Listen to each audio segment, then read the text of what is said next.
The City Below the Cloud by T.S. Galindo. Read by the author. Chapter 4. The Yards. Set sat in the middle of the street, at the edge of the salvage yards, waiting with a small crowd of people. The pile of trash pressed against the walls of the buildings and slowly flooded the streets. It was mostly scrapped construction materials too heavy to move or too large to fit in the reclamators. New trash dropped from above regularly, feeding the slow refuse cancers spreading through the streets. The salvagers looked for anything useful they could sell, or anything small enough to fit in the reclamators to get them some charge. Someone appeared at the top of the pile with a glowing green mohawk on an otherwise bald head. Set smiled. She got up, looked around at the others waiting on the ground, then ran into the pile and started climbing. "Set, wait for the cycle thunder. It's dangerous," shouted one of the older salvagers on the ground. "It's fine. Look, Spat's already up there. I don't want to miss all the good stuff," she yelled over her shoulder while she climbed. When she got to the top, she saw the rest of the usual group of glowpunks looking through the trash. She loved their chaotic playfulness and tried to join them whenever they showed up. "Hey, Monkey, how you been?" Spat asked Set. The glowpunks called her Monkey because she was small and gangly and good at climbing things. They used her infatuation with them to get her to climb up and get things they couldn't reach. "I'm good. Haven't seen you in a few cycles. Been doing anything exciting?" Set loved listening to their misadventures. "Nah, just the usual. We got away from a bot that wanted us for breaking a door lock. Didn't stand a chance," Spat said with a sly grin. Set's jaw dropped. "A robot? Did you see it? How big was it? How'd you get away?" Everyone knew that robots came for anyone who tried to manipulate the locks on the unit doors or the task terminals, and everyone knew that no one got away from them. Spat ignored her and called down to the other glowpunks. "Hey, mushroom heads, you find anything good?" "Yeah, I found your bollocks. Come down here and get 'em," came the reply from Canner, the taller of the four, wearing a transparent long coat with glow wire over his shirtless torso. They were scavenging in a pit below Spat and Set. Spat laughed and made a rude gesture with her arm, then slid down a girder to their level. Set hesitated. The scavenger on the ground had been right to warn her. The cycle thunder was coming, and it was safer on top of the pile rather than down in a pit. "Come on, Monkey, what are you waiting for? You're missing out on some primo junk," Spat called. "Spaz it," she thought, then expertly ran down the steep girder and jumped down next to Spat. Just as she landed, the cycle thunder started. She felt the tremor first, coming from off in the distance, building quickly. Then, just as it climaxed, all the hairs on her body frizzed and stood on end. The tremor faded, the first of 15, each faster and closer together. She looked around the pit and braced her feet, hoping the pile wouldn't collapse in on them. At the last tremor, a small amount of debris from the other side rolled down the wall of the pit. Made it. There was a long moment of settling stillness, then a far-off clap of thunder punctuated the experience with finality. This sequence happened every 12 hours, marking the end of one cycle and the start of another. Set heard the others on the ground climbing now that it was safe. She looked around at the punks.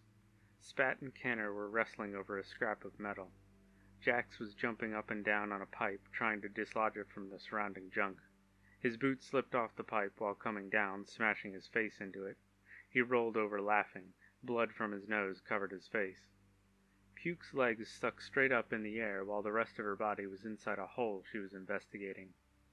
Izzy, who had a glowing tattoo of a monkey's head covering the left side of her face, looked over at Set and rolled her one organic eye at Puke's and Jack's antics. Set giggled back. An hour of rummaging later, a troop of monkeys showed up on the rim of the pit. They searched the yards for discarded food. The small animals lived off the mostly rotten bits of fruit rinds that showed up in the trash. Set liked watching the monkeys. They reminded her of the glowpunks with their mischievous play. She also liked that her nickname was Monkey.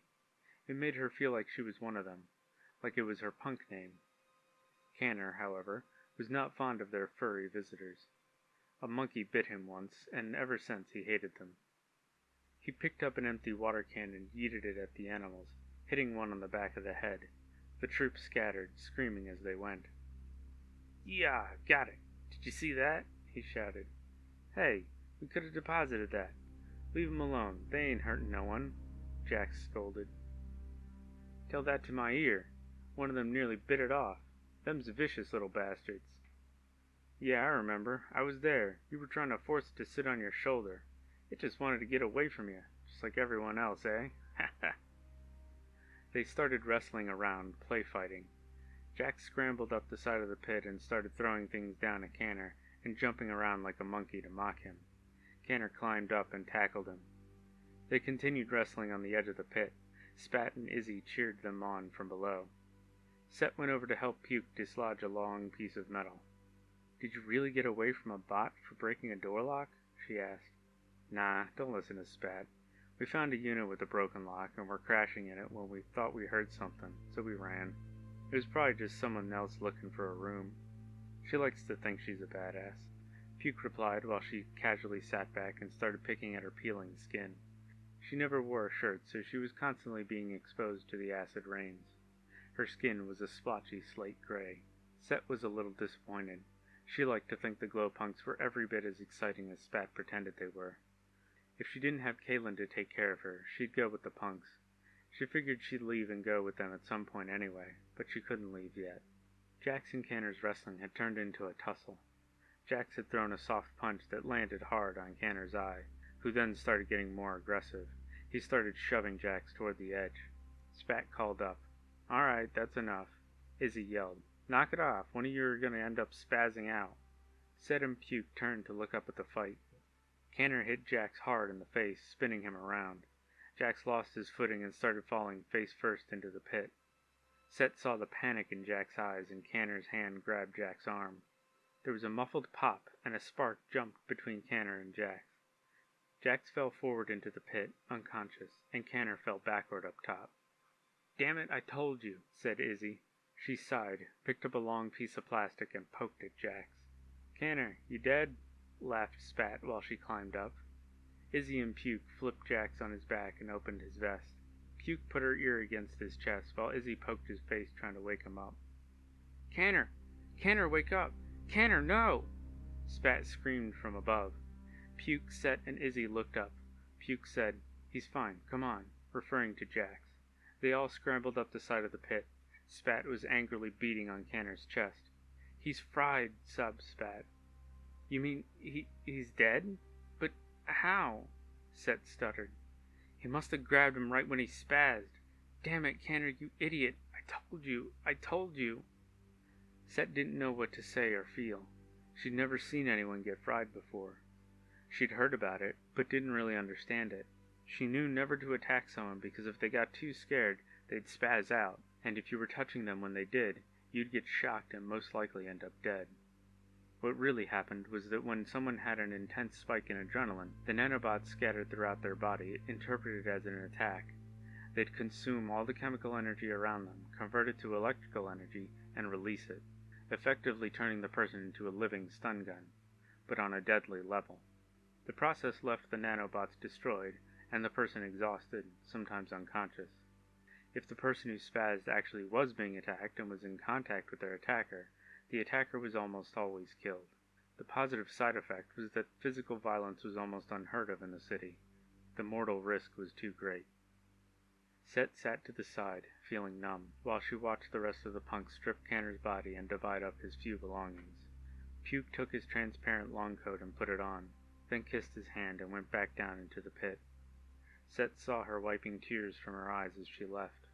The others finished stripping the body, taking what they wanted, piling what they didn't to decide to sell or deposit later. Spat came over and sat down next to Set. You doing all right, little monkey? The name felt different now. In her mind, she saw Canner throwing the can at the troop of monkeys. How can he be dead? She said. Spat leaned back on her hands and answered coolly. It happens. Nothing you can do about it, you know. We just gotta keep moving. Don't let anything slow you down. As long as you're moving, you're not dying. That's what Canner always said. Why was he called Canner anyway? That's where we found him. He tasked in the water cannery. He was the only one of us who ever tasked. He'd steal scraps of metal from the shears and toss them out the building vents for us. Then we'd all take the charge and crash in a unit with as much food as we could get. They eventually caught him and he ran. Then we all just stuck together. We never ate as good after that, but nothing lasts. He'd say that too. Nothing lasts. It's kind of our motto. Keep moving, nothing lasts. Don't forget your eye. Huh? Izzy. She kept losing her prosthetic eye. Drove him crazy, 'cause we'd have to go back and look for it all the time. Come on. We gotta dump him. We'll get a giant charge load for his body, and we'll go get all the food we can stomach, then pass out in a unit with a mattress, just like we used to. For him. Come on. Spat got up and pulled Set to her feet. They walked to the edge of the pit and looked down to see how Puke and Jax were doing. Jax was sitting up, but still looked asleep. Puke was gathering their small piles of scavenged materials onto a tarp. Spat called down. How's he doing? You gonna make it? Him? He's fine. There's not a lot here. Waste of a cycle if you ask me. That's okay. Get him up. We're gonna go dump Canner. Bring the stash. Spat and Izzy carried Canner's body while Puke carried the tarp full of junk over her shoulder. Jax shuffled behind them, still dazed, and Set trailed behind. Her shoulders hung limp, and she stared blankly at the ground in front of her while she walked. It happened so fast, I didn't even see it. And that's it? That's the end? He's just gone? Spat said we're just supposed to keep moving, but why? If that can happen to any of us any time. She hugged herself while she walked. She looked up and saw they'd reached the reclamator and were putting his body up to the chute. She quickened her pace to catch up. As she approached, Jax collapsed in a heap against the wall. The others slid Canner's body down without a word. After a few seconds and some shrill chirps from the terminal, 5 pips dropped into the dispenser. They each had 10 megajoules on them. Set had never seen so much charge before. Well, he was good for something, huh? Must have been all them teeth. He always had good teeth. They're worth a mega each, you know, Spat said. Come on, we're gonna eat so good. Oh good, I've never been so hungry. Puke, help me up, Jax moaned. They started walking toward the food dispensaries. Set hesitated. You coming, monkey? Izzy called. Any other cycle she'd have given anything to go with them. But right now all she wanted was to stay and wait for Kalan. No, I can't. I gotta wait for Sis. I'll see you next time, Set replied. Okay, you don't know what you're missing though. Here, take the rest of the junk. We don't need it. Later, Puke said as she handed her the tarp. Then they left her there, alone. She dragged the tarp over to the reclamator. She stood and stared into the chute for a few minutes, then slung the tarp over her shoulder and walked away. It didn't feel right to throw the junk on top of his body. She emptied the tarp in a different reclamator, then went back to the edge of the yard and sat on the end of a girder to wait for Kalan. Every minute felt longer than the last. She kept imagining if it were Kalan who'd been killed instead of Canner. She didn't know what she'd do. Finally, she saw Kalan walking through the smog. She jumped down and ran over to her and threw her arms around her waist. Hey, nice to see you too. Everything okay? Kalan asked. Set sniffed and smeared a tear on Kalan's new suit and said, Fine, you're late. Yeah, sorry. It's been a weird cycle. Let's go get some food and find a unit to crash in. They walked toward the dispensary in silence.